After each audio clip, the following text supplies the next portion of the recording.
आज आपण ह्या व्हिडिओमध्ये फिजिक्सचा चॅप्टर नंबर 11 दॅट इज कॅलोरीमेट्री या चॅप्टरचा स्टडी करणार आहोत. या चॅप्टरमध्ये आपण section 1 heat capacity, specific heat capacity and it's measurement एकच टॉपिक स्टडी करणार आहोत. आता हीट कॅपॅसिटी किंवा स्पेसिफिक हीट कॅपॅसिटी असं त्याचा स्टडी करण्याच्या आधी आपल्याला हीट काय असतं त्याचे जे बेसिक कन्सेप्ट आहे त्या आधी आपल्याला स्टडी करावं लागतील. ओके, हा material of the same mass require different quantity of heat to change their temperature to the same level. आता पहा काय सांगितले, मटेरियल असेल कोणतं पण मटेरियल असेल of the same mass same असेल requires a different quantity of heat. पण काय लागतं त्या मटेरियलला डिफरंट क्वांटिटी ऑफ हीट लागते कशासाठी? To change their temperature. आता चेंज देअर टेम्परेचर म्हणजे काय? एक तर टेम्परेचर इन्क्रीज होईल किंवा टेम्परेचर डिक्रीज होईल, याला काय म्हणतात? Change of temperature. ओके, म्हणजे काय सांगितले तर पहा कोणतं मटेरियल असेल, बरोबर, सेम मास असो किंवा डिफरंट मास असो त्याचं, अशा मटेरियलचं टेम्परेचर आपल्याला चेंज करण्यासाठी काय लागते? डिफरंट क्वांटिटीज ऑफ हीट लागते. समजलं? म्हणजे हीट काय लागते आपल्याला? वेगवेगळी लागते. एखाद्या मटेरियलला हीट जास्त लागत असेल, एखाद्या मटेरियलला हीट कमी लागत असेल. ओके, आता काय सांगितलं त्याच्यावरून पहा, the quantity of heat needed to change. आता जेवढी काय हीट लागते कशासाठी? त्याचं टेम्परेचर चेंज करण्यासाठी. टेम्परेचर चेंज म्हणजे एक तर टेम्परेचर इन्क्रीज होईल किंवा टेम्परेचर डिक्रीज होईल of a unit mass of a material by 1 degree Celsius. त्याचं टेम्परेचर काय करायचं आपल्याला? 1 डिग्री सेल्सिअसने त्याच्यामध्ये काय करायचं? चेंज करायचं आहे. हा 1 डिग्री सेल्सिअसने त्याचं टेम्परेचरमध्ये जेवढं चेंज करण्यासाठी जेवढी क्वांटिटी ऑफ हीट लागते त्यालाच म्हणतात specific heat capacity of that material. कळलं? Specific heat capacity of that material काय असतं म्हणजे काय? एखादा मटेरियल असेल त्याची काय करायची आपल्याला? त्याचं टेम्परेचर 1 डिग्री सेल्सिअसने काय करायचं आपल्याला? चेंज करायचं म्हणजे काय? एकतर वाढवायचं किंवा कमी करायचंय.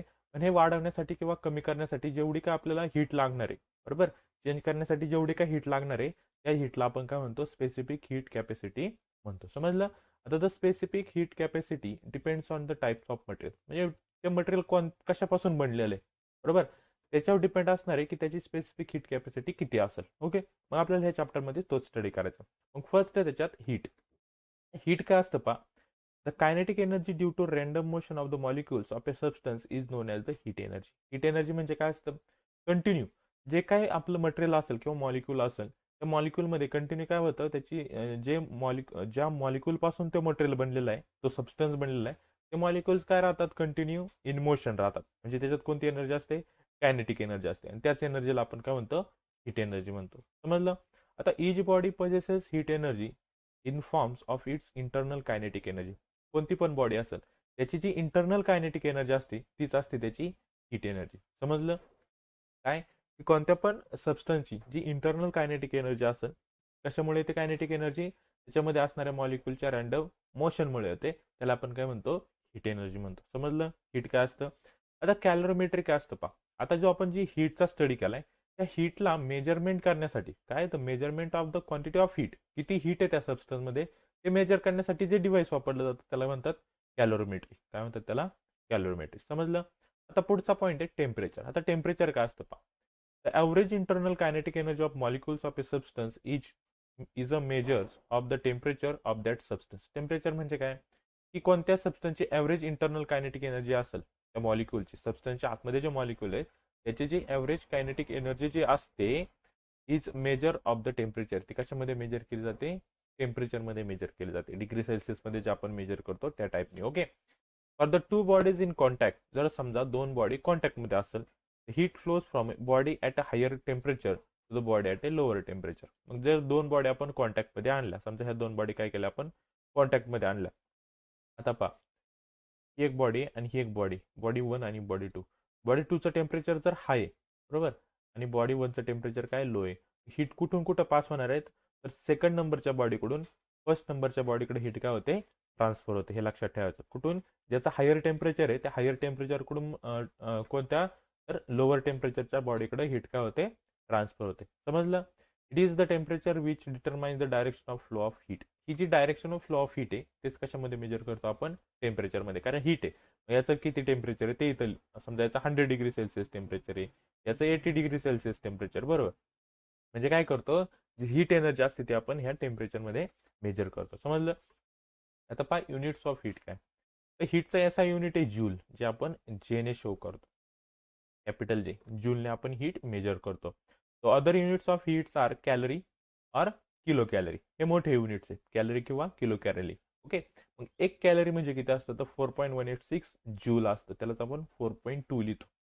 4.186लाच आपण 4.2 लिहिलं तरी चालतं. म्हणजेच पहा, जूल सगळ्यात छोटे युनिट, त्याच्यापेक्षा मोठे युनिट कॅलरी आणि सगळ्यात मोठे युनिट किलो कॅलरी असतं. समजलं? हे लक्षात ठेवायचं. 1 कॅलरी म्हणजेच 4.186 जूल. समजलं? जर आपल्याला मल्टिपल चॉईसला क्वेश्चन आला तर हेच आन्सर लिहायचा 4.186 जूल. आपण प्रॉब्लेम सॉल्व्ह करतो त्यावेळेस राऊंड ऑफ फिगर वापरतो आपण 4.2. ओके, आता calories is the heat energy. Calories म्हणजे काय असतं? ही एक heat energy requires to raise the temperature of a 1 gram of a water through 1 degree Celsius. किती? एक कॅलरी म्हणजे नक्की किती? तर एक कॅलरी म्हणजे किती? 1 ग्रॅम ऑफ वॉटरचं टेम्परेचर जर आपल्याला 1 डिग्री सेल्सिअसने वाढवायचं असेल तर त्याला लागणारी जेवढी हीट एनर्जी असेल ती असते 1 कॅलरी. समजले? ओके, तर पुढं पहा, हीट आणि टेम्परेचरमध्ये काय डिफरन्स आहे पहा. आता हीटची डेफिनेशन काय? The heat of an object is the total energy of all the molecular motions inside that object. त्या ऑब्जेक्टच्या आतमध्ये जेवढे मॉलिक्युल आहेत त्याची जी काही टोटल एनर्जी असेल त्याला आपण हीट म्हणतो. तर टेम्परेचर काय असतं? Temperature is that measure of the thermal energy or the average heat of that molecule in a substance. त्या सबस्टन्समध्ये किती हीट आहे ती मेजर करण्यासाठी आपण टेम्परेचर वापरतो. समजलं? हीटचं असं युनिट आहे जूल. तर टेम्परेचर कशामध्ये मेजर केलं जातं? केल्विनमध्ये. हे कॅपिटल जी आणि याला केल्विनला के लिहितात. ओके, युनिट्स जूल किंवा कॅलरीमध्ये आपण हीट मेनली मेजर करतो. जसं टेम्परेचर फॅरेनहाइट, सेल्सिअस आणि केल्विन हे 3 युनिटमध्ये काय केलं जातो आपण टेम्परेचर मेजर करतो. हीटचा सिम्बॉल आहे क्यू आणि टेम्परेचरचा सिम्बॉल काय? Capital T. हा होता डिफरन्स कशाचा? हीट आणि टेम्परेचर. ओके, आता नेक्स्ट पॉईंट आहे पहा, मेजरमेंट ऑफ हीट. ओके, आता पहा, the amount of heat gain by body is directly proportional to its mass. आता पहा, अमाऊंट ऑफ हीट म्हणजे Q is directly proportional to M. M म्हणजे mass. म्हणजेच पहा, एखाद्या ऑब्जेक्टचं जेवढं जास्त मास असेल तेवढी त्याच्यात हीट सुद्धा काय असते? जास्त असते. ते झालं डायरेक्टली प्रोपोर्शनल. मास जर कमी तर हीट सुद्धा काय असते? कमी असते. हे लक्षात ठेवायचं. ओके, त्यानंतर पुढे पहा, the amount of heat gain by a body depends on the rise in its temperature. म्हणजेच का पहा, काय सांगितले? Q is directly proportional to capital T म्हणजे टेम्परेचर. आता डेल्टा डेल्टा जे लिहिले ना याचा अर्थ काय होतो? त्याची टोटल हीट किंवा टोटल टेम्परेचर असा त्याचा अर्थ होतो. ओके, इथं काय सांगितले पहा, जर आपण एखाद्या सबस्टन्सची टेम्परेचर वाढवलं तर त्याची हीट सुद्धा काय होते? वाढते. म्हणून इथं काय म्हटले? डायरेक्टली प्रोपोर्शनल म्हटले. समजलं? The quantity of heat absorb depends on the nature of the substance of the body. बरोबर, म्हणजे त्याने किती हीट ॲब्सॉर्ब केली हे त्या बॉडीच्या नेचरवर डिपेंड असतो. आणि ते फाईंड करण्यासाठी आपल्याला एक फॉर्म्युला आहे पहा हीटचा. काय? डेल्टा क्यू म्हणजे total heat equal to C into M into delta T. पहा, ओके, आता सी काय असतो? हा कॉन्स्टंट असतो प्रोपोर्शनॅलिटीचा. त्यालाच काय म्हणतो आपण? स्पेसिफिक हीट क्वांटिटी म्हणतो. सी म्हणजे काय? आपल्या इथं स्पेसिफिक हीट क्वांटिटी. एम म्हणजे असतं मास आणि डेल्टा टी म्हणजे चेंज इन टेम्परेचर. म्हणजे पहा, बॉडीचं टेम्परेचर आधी समजा T1 असेल, नंतर T2 झालं तर याच्यातून जर आपण तो T2 मायनस T1 करतो तो असतो आपला डेल्टा टी. समजले? कशी फाइंड केली जाते? क्वांटिटी ऑफ हीट, किती त्या बॉडीने हीट किती ऍब्सॉर्ब केली याच्यावर प्रॉब्लेम पण विचारले जातात. त्यासाठी हा फॉर्म्युला लक्षात ठेवायचा आहे. समजलं? काय की सी म्हणजे आपली स्पेसिफिक हीट कॅपॅसिटी देतील त्या मटेरियलची. एवढी एवढी स्पेसिफिक हीट कॅपॅसिटी, एवढ्या एवढ्या मासचं ते मटेरियल आहे. त्याचं इनिशियल टेम्परेचर जेवढं असेल आणि फायनल टेम्परेचरचा डिफरन्स काढून तिथं डेल्टा टीची व्हॅल्यू टाकायची. पहा, हा फॉर्म्युला आपण असं पण लिहू शकतो. सीएम डेल्टा टी आहे ना, त्याला असं पण लिहू शकतो की C into M into T2 minus T1. इथं डायरेक्ट व्हॅल्यू टाकल्या तरी चालतात. समजलं? त्यानंतर पहा पुढचा पॉईंट. हे कळलं मेजरमेंट ऑफ हीटचा. हा फॉर्म्युला नीट लक्षात ठेवायचं की बॉडीने किती हीट ॲब्सॉर्ब केली त्यासाठी हा फॉर्म्युला यूज होतो. ओके, त्यानंतर पुढचा पॉईंट आहे हीट कॅपॅसिटी. आता पहा, the quantity of heat require to raise the temperature of a body by 1 degree Celsius. पहा, आपल्याला कोणत्या पण बॉडीचं टेम्परेचर काय करायचं? 1 डिग्री सेल्सिअसने वाढवायचे किंवा 1 केल्विनने वाढवायचे. तर त्यासाठी किती हीट लागते त्याला म्हणतात हीट कॅपॅसिटी. त्याला काय म्हणतात? Heat capacity. हीट कॅपॅसिटी म्हणजे काय की 1 डिग्री सेल्सिअसने जर आपल्याला बॉडीचं टेम्परेचर वाढवायचं असेल त्यासाठी जेवढं टेम्परेचर लागतं, बरोबर, जेवढी हीट लागते रिक्वायर तेवढं टेम्परेचर वाढवण्यासाठी त्याला त्याची हीट कॅपॅसिटी म्हणतात. त्याला आपण डिनोट कशाने करतो? सीने हीट कॅपॅसिटी दाखवतात. आणि हीट कॅपॅसिटीचा फॉर्म्युला आहे C equal to delta Q divided by delta Q divided by delta T. हा हीट कॅपॅसिटीचा फॉर्म्युला आहे.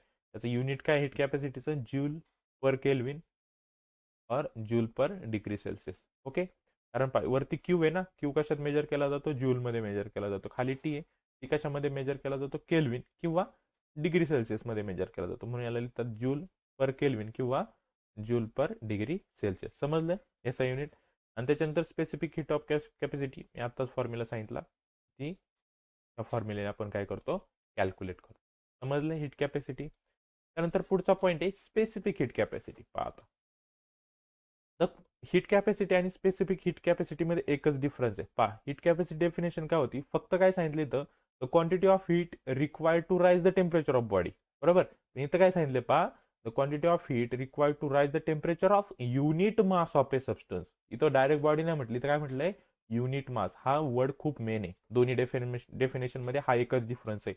तर तुम्ही इथे युनिट मास लिहिला नाही आणि जर तुम्हाला विचारलं स्पेसिफिक हीट कॅपॅसिटीची डेफिनेशन, तर ती डेफिनेशन कशाची होती, फक्त हीट कॅपॅसिटीची होते. म्हणून युनिट मास हा इम्पॉर्टंट वर्ड आहे. समजला. मग स्पेसिफिक हीट कॅपॅसिटी डेफिनेशन काय, तर quantity of heat required to raise the temperature of unit mass of a substance by 1 degree Celsius or 1 kelvin is called its specific heat capacity. म्हणजे काय, unit mass of सबस्टन्सचं temperature आपल्याला जर 1 degree सेल्सियसने किंवा 1 केल्विनने वाढवायचं असेल, त्याच्यासाठी जेवढी हीट लागते त्याला म्हणतात स्पेसिफिक हीट कॅपॅसिटी. तिला डिनोट करतात सीने. ओके, इथं हीट कॅपॅसिटीला डिनोट करतात सी डॅश ने. हे लक्षात ठेवा, इथं काय सी डॅश आहे आणि स्पेसिफिक हीट कॅपॅसिटीला सी आहे. त्याचं युनिट सेम आहे, जूल, केजी, केल्विन. पहा आता कसं आहे, त्याचा फॉर्म्युला आधी समजून घ्या. स्पेसिफिक हीट कॅपॅसिटी कशी फाइंड केली जाते, ते heat capacity divided by mass of body. Okay, heat capacity आपल्याला माहिती काय असतं, तर आपण असं लिहितो क्यू अपॉन टी. ही झाली हीट कॅपॅसिटी आणि divided by H mass. Okay, मग इथं फॉर्म्युला काय होतं, पहा, हा टी खाली येणार आहे मासकडं. बरोबर, म्हणजे काय झाला, Q upon T into M. हा झाला स्पेसिफिक हीट कॅपॅसिटीचा फॉर्म्युला. ओके, मग स्पेसिफिक हीट कॅपॅसिटीचा फॉर्म्युला, क्यू कशाचे, क्यूचं युनिट जूल, टेम्परेचरचं युनिट केल्विन आणि त्याचं काय असतं, मासचं केजी. मास कशामध्ये मेजर केलं जातं, केजी. याचं युनिट काय झालं, जूल पर केजी केल्विन. समजलं, युनिट लक्षात ठेवायचं. केल्विनच्या ऐवजी डिग्री सेल्सियस मध्ये दिलं तरी चालतं. ओके, हे दोन फॉर्म्युले आहेत. कशाचे, आधीचा हीट कॅपॅसिटीचा फॉर्म्युला काय, C dash Q divided by T, delta Q divided by delta T. आणि स्पेसिफिक हीट कॅपॅसिटीचा फॉर्म्युला आहे Q divided by T into M. हे लक्षात ठेवायचं. याच्यावरूनच मग असा फॉर्म्युला तयार झालेला आहे, काय की Q equal to C into T into M. इथं काय, हा डेल्टा टी लक्षात ठेवा. समजले हा फॉर्म्युले. हे फॉर्म्युले नीट स्टडी करायचे, तिन्ही फॉर्म्युल्यावर आपल्याला प्रॉब्लेम विचारले जातात. ओके, त्यानंतर ह्यामध्ये एक डिफरन्स आहे हीट कॅपॅसिटी आणि स्पेसिफिक हीट कॅपॅसिटीचा. फर्स्ट तर त्याची डेफिनेशन असणार आहे, जे आपण स्टडी केली. त्यानंतर हा सेकंड पॉईंट, त्याचे फॉर्म्युला, जे मी तुम्हाला फॉर्म्युला आत्ताच सांगितले. त्यानंतर त्याचे सिम्बॉल, हीट कॅपॅसिटीचा सी डॅश आहे आणि स्पेसिफिक हीटचा सी आहे फक्त. आता पहा, it depends on the mass of the material. Heat capacity mass of मटेरियलवर डिपेंड असते आणि it is independent of the mass of material. Okay, आणि त्याचे काय लिहायचे, तुम्हाला फक्त युनिट लिहायचे. झाला हीट कॅपॅसिटी आणि स्पेसिफिक हीट कॅपॅसिटीचा डिफरन्स. ओके, सिंपल डिफरन्स जे आपण स्टडी केलं तेच फक्त पॉईंट. फर्स्ट पॉईंट तुम्ही काय लिहिणार आहे, डेफिनेशन. सेकंड पॉईंट त्याचा फॉर्म्युला. थर्ड पॉईंट त्याचं कशाने डिनोट करतात. आणि 4 पॉईंटला डायरेक्ट त्याचं एसआय युनिट. समजला. आणि हा 5th पॉईंट एक एक्स्ट्रा लक्षात ठेवा, 4 पॉईंट लिहिले तरी चालतात. ओके, त्यानंतर पुढचा पॉईंट आहे कॅलोरीमेट्री. काय असतं कॅलोरीमीटर. ओके, आता कॅलोरीमीटर काय, is a cylindrical vessel which is used to measure the amount of heat gained or lost by the body when it mixed with the other body. कॅलोरीमेट्री कशात, कॅलोरीमीटर म्हणजे काय, एक सिलेंड्रिकल व्हेसल टाईप एक डिव्हाइस असते. एकासाठी use केलं जातं, तर हीट गेन झाली की लॉस झाली हे मेजर करण्यासाठी काय केलं जातं, ही कॅलोरीमीटर यूज केला जातो. Okay, it is made of tin copper sheet. कशाचं बनलेलं असते, टीन कॉपर शीटचं बनलेलं असतं. का टीन कॉपर शीटचं बनवलेलं असतं, तर हा डिफरन्स पण विचारू शकतात. Why the calorimeter is made of with a thin copper sheet. तर लक्षात काय ठेवायचं याचं, copper is a good conductor of heat. Copper काय, हीटचा गुड कंडक्टर आहे. Copper has low specific heat capacity. त्याची स्पेसिफिक हीट कॅपॅसिटी काय असते, लो असते. The outer and the inner surface of the vessel are polish so as to reduce the loss of heat due to radiation. आणि याच्या आतल्या बाजूनी inner सर्फेसला आणि outer सर्फेसला काय केलं जातं, पॉलिश केलं जाते. बरोबर, का पॉलिश केलं जातं, to reduce the loss of heat due to radiation. त्याचं रेडिएशन होऊ नये म्हणून काय केलं जातं, डिव्हाइसला पॉलिश केलं जातं. For insulation it is place inside the wooden jacket. आणि याचं इन्सुलेशन म्हणजे हीट ट्रान्सफर नाही झाली पाहिजे म्हणून काय केलं जातं, त्याला वुडन जॅकेट एक बाहेरून त्याचं कव्हरिंग असतं, याच्या आतमध्ये याला काय केलं जातं, कॅलोरीमीटरला फिक्स केलं जातं. Okay, the space between the कॅलरीमीटर and jacket. आता हे जॅकेट, बाहेरचं जॅकेट आणि आतली कॅलरीमीटर याच्यामध्ये जो स्पेस आहे, ओके, आता याच्यात काय केलं जातं, filled with a poor conductor त्याच्या जो wool to avoid loss of heat, याच्यामध्ये काय केलं जातं, पुअर कंडक्टर टाकले जातात जेणेकरून आतमध्ये जी हीट आहे ती बाहेर जाणार नाही. समजलं. It is covered with the wooden lid to avoid the loss of heat due to convection. आणि काय केलं जातं, याच्यावर झाकण सुद्धा वुडनचं टाकलं जातं की जेणेकरून तिथून सुद्धा हीट काय नाही झाली पाहिजे, लॉस नाही झाली पाहिजे. Stirrer and the thermometer are inserted inside through the 2 holes of the wooden lid. पहा, हा वुडन लीडचा बॉक्स आहे असं कन्सिडर करा. याच्या आतमध्ये काय असते, तर याच्या आतमध्ये असतं कॅलरीमीटर. मध्ये काय असतो, एक स्टिरर असतो. त्या आतमध्ये 2 जे सबस्टन्स एकत्र केले त्यांना मिक्स करण्यासाठी, आणि एका बाजूला काय बसवलं असतं, एक थर्मामीटर बसवलं असतो टेम्परेचर मेजर करण्यासाठी. समजलं. हे सगळं बाहेरचं इन्सुलेटेड असतं जेणेकरून याच्या आतमधून बाहेर हीट लॉस नाही झाली पाहिजे किंवा बाहेरची हीट आतमध्ये नाही आली पाहिजे. अशी काय असते, कॅलरीमीटर असते. समजलं. विचारलं जातं हे कॅलरीमीटरचं वर्किंग विचारलं जातं, त्याचे यूज विचारले जातात, कसं तयार केलं हे सुद्धा विचारलं जातं, आणि कारण पण द्यायचं असतं. हे 2 पॉईंट की का कॅलरीमेट्रिक कॉपर शीटचीच का बनवलेलं असते याचं पण तुम्हाला नीट कारण द्यायचं, त्याच्यामुळे हा पॉईंट नीट रीड करायचा. ओके, त्यानंतर पुढचा पहा, प्रिन्सिपल ऑफ कॅलरीमेट्री. त्याचं प्रिन्सिपल काय पहा. आता when a hot body is mix or is kept contact with a cold body. आता समजा 2 बॉडी काय केल्या, मिक्स केल्या, हॉट बॉडी आणि कोल्ड बॉडी काय केली, मिक्स केली. तर heat energy passes from the hot body to cold body. आता सिंपल आहे की हीट एनर्जी कुठून कुठे जाणार आहे, हॉट बॉडीकडून कोल्ड बॉडीकडे हीट ट्रान्सफर होणार आहे. कुठपर्यंत, जोपर्यंत दोन्हीचं टेम्परेचर सेम होत नाही तोपर्यंत. समजलं. आता if no heat energy is exchange with the surrounding, that is if the system is fully insulated. आणि सिस्टीम कशी फुल्ली इन्सुलेटेड म्हणजे आतली एनर्जी बाहेर पण जात नाही, बाहेरची एनर्जी आत पण येत नाही. त्यावेळेस काय होतं, heat energy loss by the hot body. जेवढी हॉट बॉडीने हीट एनर्जी लॉस केली इज इक्वल असते heat energy gain by the cold body. आता पहा, हॉट बॉडी ए ही हॉट बॉडी आणि बी काय, कोल्ड बॉडी. जेवढी ए एनर्जी लॉस करणार आहे तेवढीच बी काय करणार आहे, गेन करणार आहे. हे नीट लक्षात ठेवायचं. समजलं. हेच इथं दिलेलं आहे.